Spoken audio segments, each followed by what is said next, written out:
What do you like to be called?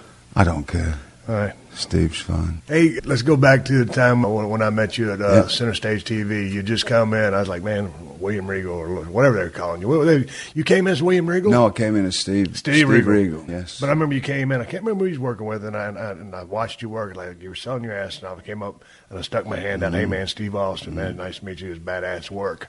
I just love the way you sold. And you had been working at that point probably 10 years? Nearly 10 years, yeah. So what got the bug up your ass? I mean, you're working your ass off in England. You come up the hard way, kind of learning the carnies, right? Yeah. And then, incredible technician, and you said, hey, I'm picking up my bags. I'm going to the United States of America. Well, what spurred that decision? It started off in England, and I didn't think I'd go any. Honestly, I thought because I had. And that had been fun, but it hadn't been. It was, but I didn't feel tough at the time because I was 16, playing at being wrestlers, living in Wonderland, and it was Wonderland to me. I was, like, the biggest amusement park in Britain. I'm wrestling on it and just living in that scene when it was still alive, Yeah. So I went down a lot in the 90s and stuff, but in the 80s it was still buzzing. There's shows on everywhere, there's clubs. It was just a great place to be. And I had no athletic ability. I wanted desperately to be a wrestler, but I wasn't any good. I was lucky to get a break. Got in it, and then like my view sort of changed. I was quite happy working there. Then I think, well, I'm slowly getting a bit better. Perhaps I can work on the bigger circuits in England, and I worked on that. And then when I got to about 18, I started seeing Dave Taylor and Tony Sinclair, and Pete Roberts was my big idol. Right. And they were never in England much. You'd see them occasionally on shows, and they always seemed to have a suntan, and they were always just coming back from somewhere sounding exotic to me. And they were like this small group of British heavyweight wrestlers that were world-renowned for being really technically sound, and they'd fly them in to make everybody look good and look like they could wrestle, and do these long, drawn-out wrestling matches that people can't do anymore, between 8 or 15 5-minute round wrestling matches, and put people in and out of things and all that. And so I thought, I'd like to be. That just sounded like the best job in the world, because they weren't stars anywhere. They were but they made a lot of money doing a lot of money for England standards, and they were always away. And I thought, that's what I want to do now. So then I started learning that kind of stuff, and luckily for me, because I was tall, I started to get heavier, because it was always a bit of the heavyweights did that, and a lot of the other fellas didn't. Like the big stars in England were all smaller fellas, really. Right. And so from 20, I got onto that kind of run from 20 to 24. But let me stop you right there. The difference when you watch guys who just start in America versus guys who start in England, it's a European flavor, the style is completely different. Yeah. And you can see a lot of European influence in Daniel Bryan, who can do a lot of that stuff. Yeah. And obviously he's having a great run right now, and I know you guys are really good friends. It starts with the rules. An open punch, you were disqualified instantly. Okay, and y'all enforce the rules. Enforce the rules. Go. So that's where the uppercuts come in. Right. The next thing that I think it comes from is the technical stuff, is because the rings were so small, 14 foot most of them, and rock hard. Right. And so you had to, you couldn't be flying around doing a lot of you got that to put your kind time of in stuff. and tell a different kind of story. And it was also a matter of putting on only so many matches on the card. Right. Most cards used to only have 4 matches. Right. So everybody had to put time in. The rounds were already in place. Because, believe me, I'm the big protector of British wrestling, and that's what I do and try and keep it. But if you go back and watch, a lot of it was rotten. There was incredibly good, brilliant technical wrestlers, but most of the big stars weren't. They weren't technically sound. Really? But it's funny because when I saw you come to the United States, I could watch you go out with a guy who'd really literally been in a business for a couple of months. And as long as you could hang onto that guy's arm and put yourself in reversals and come out of it and go down and do the things with him, you could take a guy who was green as grass and have a pretty damn good match with him due to all that knowledge. Due to that stuff. Well, there was several different types of wrestling in England. There was every weight class had a championship belt. Right. So you had your lightweights, middleweights, mid-heavyweights, heavyweights. The lightweight guys were Johnny Saint and Steve Gray. Johnny Saint will say that his style is what he calls escapology style, which is it's purposely, it's a show style of getting in and doing fancy things to get out of them. So Johnny Saint does this escapology style. It's really technically getting in and out of holds, but there's not a lot of aggression going on. It's very fancy looking wrestling. Tit for tat almost. Yes, but that's the style of it. Right, that's I get it. I like watching his work. Yeah, it's fantastic stuff, and he does it incredibly well. It's bad when people try to copy his stuff because it just never looks right. You know, there's certain ways you have to be taught this. Mark Rocco and Marty Jones that popularised that style.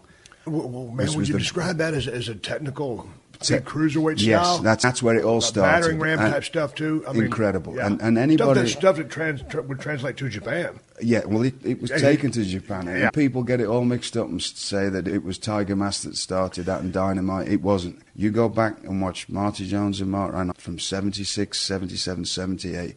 They were doing stuff then that nobody had ever seen. Right. They invented that style. It was that heavy wrestling-based style with very physical because they didn't like each other. Right. And so they were always trying to out-top each other. And they were straight up shoot. Yeah. They were not, you know, very competitive. Every other one they'd be putting one into each other just because they'd grown up together and they didn't like each other.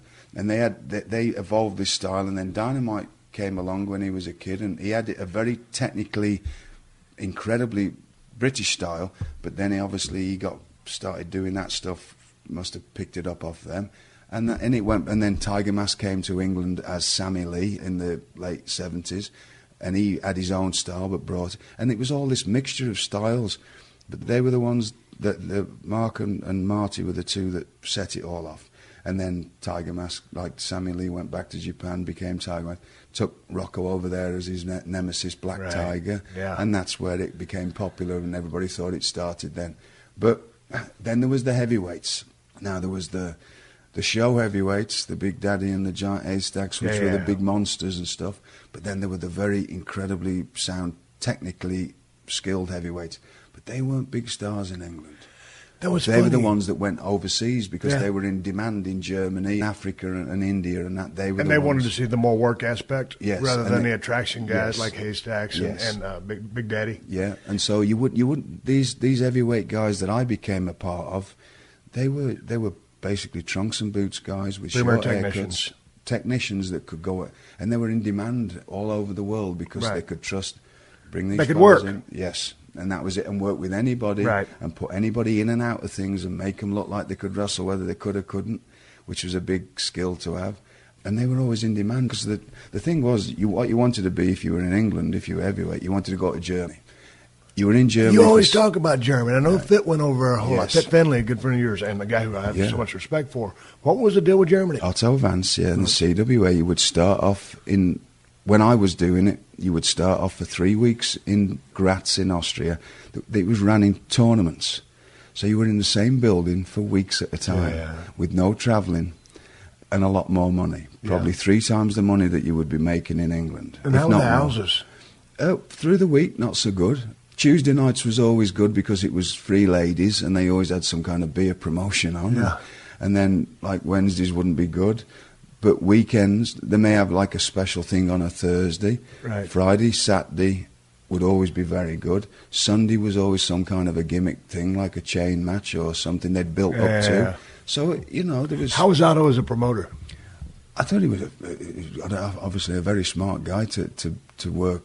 Everybody I've talked to that was there loved it. Yeah, I mean, so you were there. And the lifestyle was kind of... It was incredible, right? You go for 3 weeks in Graz, which is a beautiful city, right? And you all lived in trailers, caravans, and some of the places were in like in Germany, were in a big tent, like a circus tent, and you'd be on a big car park, and you could park your caravans next, just like the circus, next to the tent. Yeah. Or if you were in Austria, you'd be in these beautiful campsites in the middle of these mountains with lakes and stuff. Yeah. And then we have to be in the building or in the dressing room at 7 o'clock. Well, 6:30. It's time to drive over leave the campsite, and you'd be living on these campsites. Go to the gym, hang out by the lake all day or the pool.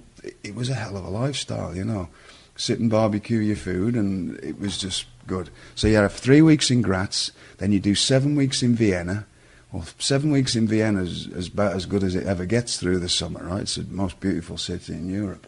Then you'd go into Hanover in Germany and do 9 weeks there, and then you'd do 5 weeks, right, take you up to Christmas in Bremen. It was a hell of a lifestyle, right? So no travelling, basically. The best of the best people to work with. Right. Very good money for that period. Now, were y'all of time. working straight matches, or were y'all doing the 5-minute rounds?